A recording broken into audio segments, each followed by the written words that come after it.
Chennai shopping mall లో sensational Dasara triple ధమాకా. Spot gifts, combo offers, instant discounts. ఆంధ్రప్రదేశ్లో దేశానికే తలమానికమైనటువంటి గ్రీన్ హైడ్రోజన్ హబ్ని ఏర్పాటు చేస్తూ కేంద్ర ప్రభుత్వం గతంలోనే నిర్ణయం తీసుకుంది. దీనికి సంబంధించినటువంటి పనులు శరవేగంగా సాగుతున్నాయి. యాక్చువల్గా ఫేజ్డ్ మేనర్లో 2032 నాటికి 1,85,000 కోట్ల రూపాయల ఇన్వెస్ట్మెంట్తో ఈ టోటల్ హబ్ని డెవలప్ చేయాలని కేంద్ర ప్రభుత్వం భావిస్తుంది. అయితే ఇందులో భాగంగా ఫస్ట్ ఫేజ్లో నిర్మించాల్సినటువంటి కొన్ని వనరులు, వసతులు, వీటికి సంబంధించినటువంటి ప్రక్రియ మొత్తాన్ని కూడా అక్టోబర్ నాటికి, ఈ సంవత్సరం అక్టోబర్ నాటికి కంప్లీట్ చేసేందుకు ప్రణాళికలు సిద్ధం చేసుకున్నట్టుగా నేషనల్ గ్రీన్ హైడ్రోజన్ హబ్కి సంబంధించినటువంటి సంస్థలు ప్రకటిస్తున్నాయి. దీనికి సంబంధించినటువంటి విషయాలు ఒకసారి మనం విశ్లేషించే ప్రయత్నం చేద్దాం. ఇది గ్రీన్ ఎనర్జీ లిమిటెడ్, ఇది ఎన్టీపీసీలో ఒక గ్రీన్ ఎనర్జీ లిమిటెడ్ అనేటువంటి ఒక వింగ్ని ఏర్పాటు చేసి గ్రీన్ హైడ్రోజన్ మిషన్ని కేంద్ర ప్రభుత్వం స్థాపించింది. అందులో భాగంగానే పూడిమడక దగ్గర, అంటే విశాఖ జిల్లాలో పూడిమడక దగ్గర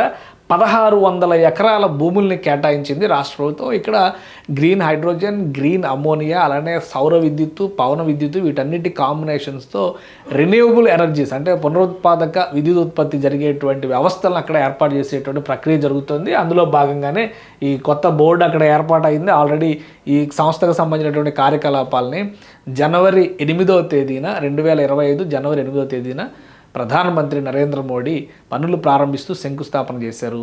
ఈ 9-10 నెలల్లో మొదటి దశకు సంబంధించినటువంటి ఏర్పాట్లన్నీ కూడా కంప్లీట్ చేసి అక్కడ కార్యస్థానాన్ని అమలు చేసే దిశగా అడుగులు వేస్తుంది. మొత్తం ప్రాజెక్ట్ కంప్లీట్ అయ్యేసరికి ఈ స్వరూపం వస్తుంది. ఇక లొకేషన్ పరంగా చూస్తే కనుక ఇది నేషనల్ గ్రీన్ ఎనర్జీ లిమిటెడ్ అనేటువంటి సంస్థకి గ్రీన్ హైడ్రోజన్ హబ్ కింద ల్యాండ్ అలాట్మెంట్ జరిగింది. పూడిమడక అనేటువంటి గ్రామం, అంటే ఒక గ్రామానికి సంబంధించినటువంటి ఇది చూస్తే కనుక లొకేషన్ పరంగా చూస్తే కనుక మనకు కనిపించేది ఇది విశాఖ తీరంలో ఉన్నటువంటి మార్గం అనమాట.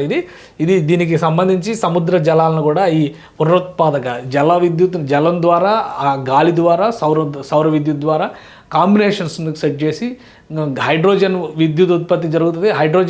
Green hydrogen energy, green ammonia energy, వీటన్నిటిని కూడా ఉత్పత్తి చేసేటువంటి ఒక బహుముఖ ఉపయోగకరమైనటువంటి వ్యవస్థను ఇక్కడ ఏర్పాటు చేస్తున్నారు. కాబట్టి ఇది పూడిమడక గ్రామం చూస్తే కనుక సముద్రానికి ఆనుకుని ఉన్నటువంటి గ్రామం ఇది. ఈ పరిసర ప్రాంతాల్లోనే ఇక్కడ 1,600 ఎకరాల్లో భూముల్ని కేటాయించింది. ఇక నేషనల్ గ్రీన్ హైడ్రోజన్ మిషన్ అసలు ఏం చెప్తుంది, నిజంగానే ఇది వినియోగంలోకి వస్తే ఎలాంటి ప్రయోజనాలు జరుగుతాయని చూస్తే కనుక ఇది అఫీషియల్గా అనౌన్స్ చేసినటువంటి ఇది ప్రాజెక్టుకి సంబంధించినటువంటి వ్యవస్థలు ఆల్రెడీ మనం ఇందాక డిస్కస్ చేసాం కదా.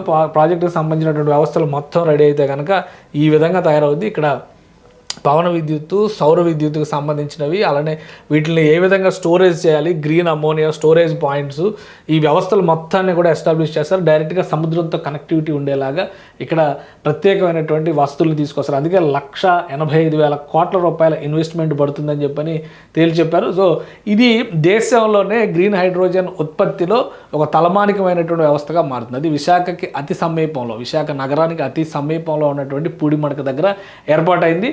మిషన్ ప్రకారం చూస్తే కనుక expected to bring approximately 1,85,000 crore investment to the state and provide huge employment opportunities while at the same in contributing substantially in achieving India's non fossil energy capacity target of 500 gigawatts by 2030. అంటే మొత్తం ఈ mission complete అవ్వడానికి పెట్టుకున్నటువంటి టార్గెటే 2032 నాటికి ఇది మొత్తం complete చేయాలని. 2030 నాటికి 500 గిగావాట్ల సామర్థ్యానికి గ్రీన్ ఎనర్జీస్లో ఎదగాలని చెప్పని భారతదేశం ఆశిస్తుంది. కాబట్టి అందులో భాగంగానే ఈ ప్రాజెక్ట్ని ఏర్పాటు చేశారు. 1,600 ఎకరాల విస్తీర్ణంలో ఉన్నటువంటి భూభాగంలో చివరికి ఏంటంటే నెట్ జీరో గోల్స్కి తీసుకురావడం అనేది ఇండియా చేస్తున్నటువంటి ప్రయత్నం. ముఖ్యంగా ఈ ఫాజిల్ ఎనర్జీస్ వలన జరుగుతున్నటువంటి నష్టాన్ని నివారించడంలో భాగంగానే ఈ హబ్ని డెవలప్ చేశారు. సో అక్టోబర్ నాటికి ఈ సంస్థ పూర్తి స్థాయిలో కార్యకలాపాలను ప్రారంభించబోతుంది. పూడిమడక కేంద్రంగా నేషనల్ గ్రీన్ హైడ్రోజన్ హబ్ కింద దీన్ని డిజిగ్నేట్ చేశారు. నిర్వహించేటువంటి సంస్థ కూడా ఎన్టీపీసీకి అనుబంధంగా ఏర్పాటైనటువంటి ఎన్జీఈఎల్ సంస్థ green energy limited, national green energy limited సంస్థ దీన్ని ఆపరేట్ చేస్తుంది. ఈ ఆపరేషన్స్ మొదలైన తర్వాత ఉద్యోగ అవకాశాలు కూడా పెరుగుతాయి. ఇది ఆంధ్రప్రదేశ్లో ఆర్థికంగా, ముఖ్యంగా ఉత్తరాంధ్రలో ఆర్థిక స్వరూపాన్ని మార్చేటువంటి ప్రాజెక్టుగా మనం చూడొచ్చు.